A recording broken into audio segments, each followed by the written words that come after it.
নমস্কার, আজকে আবার চলে এসেছি আপনাদের সামনে একটা নতুন ভিডিও নিয়ে। আজকে আমরা চলে এসেছি বাঁকুড়ার বিষ্ণুপুরে, হ্যাঁ সেই মল্লভূম। প্রথমে আমরা দেখে নিচ্ছি মদনমোহন মন্দিরে, এটা হলো বাইরের দরজা। এরপরে আমরা ঢুকে যাচ্ছি ভেতরের দিকে। দেখুন কত রকম দোকানপাট বসেছে, আপনারা চাইলে সেখান থেকে নানা রকমের পোড়ামাটির জিনিসপত্র কিনতেই পারেন। দেখুন এই যে মদনমোহন মন্দির, ওইদিকে রয়েছে সামনের মন্দির, ঠাকুর ওদিকে বিরাজমান। এই যে আমরা সবাই উঠে যাচ্ছি। এই যে সামনে দেখছেন ওখানে ভোগ কক্ষ হয়, মানে ওখানে রান্না করা হতো, এখনো হয়। এই যে দেখুন এখানে কতগুলো টেরাকোটা শিল্প যেগুলো চুরি হয়ে গেছে, তাই এই সমস্ত জায়গাগুলো ফাঁকা হয়ে গেছে। এই যে এই সাইডে যেগুলো রয়ে গেছে দেখতে পাচ্ছেন কত সুন্দর কাজ, টেরাকোটার কাজ বলা হয় এগুলোকে। কৃষ্ণ যখন এখানে ছিলেন তখন যে সমস্ত কাজ তিনি করতেন, গোয়ালাদের সাথে যাওয়া, গোপিনীদের সাথে গল্প করা, সেই সমস্ত কিছু এই টেরাকোটার শিল্পের মধ্যে তুলে ধরা হয়েছে। এই যে দেখুন এই সেই মন্দির আর এই সেই মদনমোহন। এখানে একটা বড় কমণ্ডলু দেখতে পেলাম, আমরা এগিয়ে গেলাম যে এত বড় কমণ্ডলু। এই দেখুন সামনে শিব ঠাকুরও রয়েছে আর কমণ্ডলু।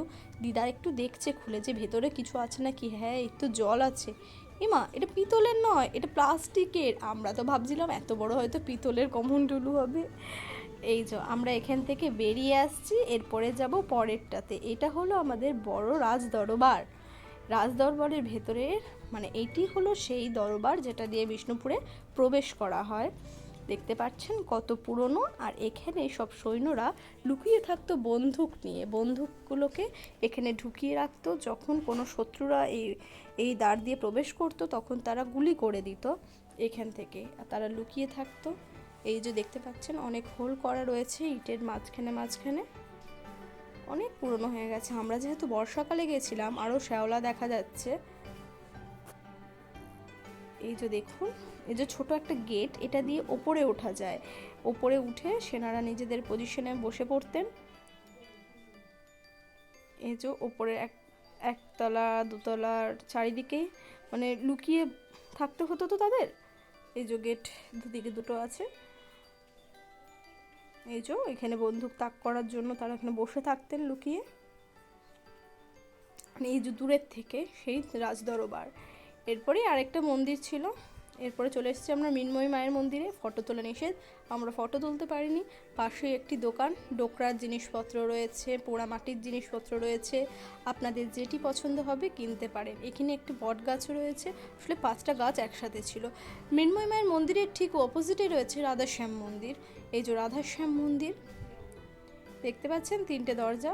এই যে রাধাশ্যাম মন্দিরের তুলসী মঞ্চ, কত বড় কত সুন্দর তুলসী মঞ্চ। ওই যে কোনায় দেখতে পাচ্ছেন ওখানে আগে রান্না করা হতো, এখন অন্য জায়গায় করা হয়। দেখছেন অনেক পুরনো হয়ে গেছে তো, ভেঙে গেছে আসলে। এই যে আমরা চলে এসেছি জোড় বাংলোতে। জোড় বাংলো মানে দুটো বাংলোকে একটাই দেয়াল দিয়ে আটকে রাখা হয়েছে। এই দেখুন মাঝখানের দেয়াল, আর এখানে দুটো রড দেওয়া আছে যেটাতে দুটো সাপোর্ট দিয়ে বাংলো দুটোকে ধরে রেখেছে।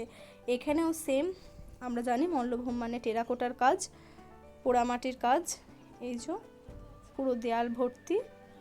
আর এটা হলো গুমগড়। এই গুমগড়ে যারা দোষী তাদেরকে ফেলে দেওয়া হতো সিঁড়ি দিয়ে ওপরে উঠে, যে মইবে ওপর থেকে ছেড়ে দেওয়া হতো, আর নিচে অনেক রকম তলোয়ার ধারালো জিনিসপত্র রাখতো, তারা মারা যেত ওখানেই। আর এটি হলো পাঁচচূড়া। পাঁচচূড়ার পর আমরা চলে এসেছি লালবাঁধ। লালবাঁধে মন্দিরও আছে। আর এটি হলো লালবাঁধের একটি বড় বাঁধ, দেখে মনে হচ্ছে নদী কিন্তু এটি নদী নয়। এখানে তখনকার রাজা লালবাইকে নিয়ে নৌকো করে ঘুরতো। এরপরে চলে এলো পুরনো মন্দির। এখানে একটা পুরনো মন্দির আছে, আমরা লালগড় যাচ্ছি, মাঝখানে পড়েছে এই মন্দিরটি।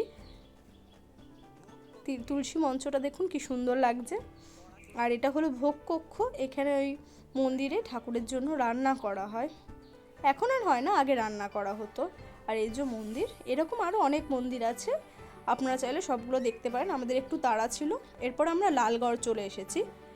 দেখুন কত রকমের গাছপালা। আমরা বর্ষাকালে গেছি, যদি এটা বসন্তকাল হতো তাহলে আরও অনেক ফুলের গাছ দেখতে পারতেন। আর এটা হলো সেই লালবাঁধের থেকে কানেক্ট করা পুকুর। এই লালবাঁধ থেকে না সুড়ঙ্গর মতো করা আছে, ওইখান থেকে এখানে আসা যায়। এর নিচে একটা দরজা আছে, বৃষ্টির জলটা কম থাকলে আপনাদের দেখাতে পারতাম, যেহেতু বর্ষাকাল জল ওপরে আসছে বলে দেখাতে পারিনি। আর এই চারিদিকে বনগুলো একটু বেশি হয়ে গেছে, জঙ্গলগুলো বুঝতেই পারছেন, এখন খুব একটা তো টুরিস্টরা আসে না, তো কিছুদিন পরে আবার কেটে দেবে। তাও দেখুন খুব সুন্দর মেনটেন করেছে।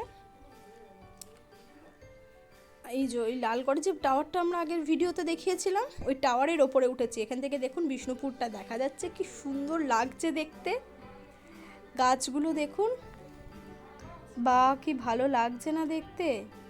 হ্যাঁ, এই যে সিঁড়ি দিয়ে আমরা ওপরে উঠেছি, আমরা তো সেকেন্ড ফ্লোর অবধি উঠেছিলাম, থার্ড ফ্লোর অবধি।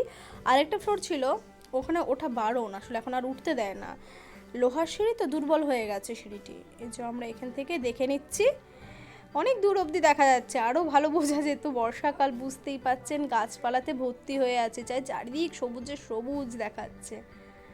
এই যে এটাতে আমরা উঠেছিলাম, বা কি সুন্দর লাগছে দেখুন, চারিদিকটা সবুজে ভরা একেবারে।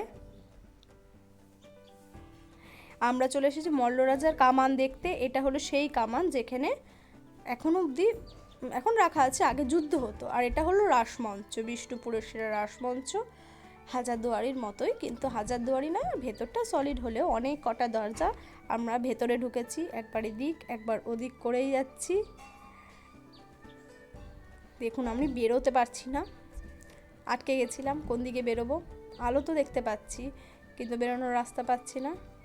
এই যে ঘুরে ঘুরে দেখুন কতগুলো দরজা, ঠিক হাজারদুয়ারির মতোই, কিন্তু হাজারদুয়ারি নয়, এটা হলো রাসমঞ্চ। এই যে বেরিয়ে পড়েছি, বা আমাদের বিষ্ণুপুর ঘোরা কমপ্লিট। আপনাদের যদি ভিডিওটি ভালো লেগে থাকে অবশ্যই লাইক করবেন, কমেন্ট করবেন, সাবস্ক্রাইব করে দেবেন চ্যানেলটিকে, শেয়ার করে দিন, এভাবেই পাশে থাকুন। ধন্যবাদ।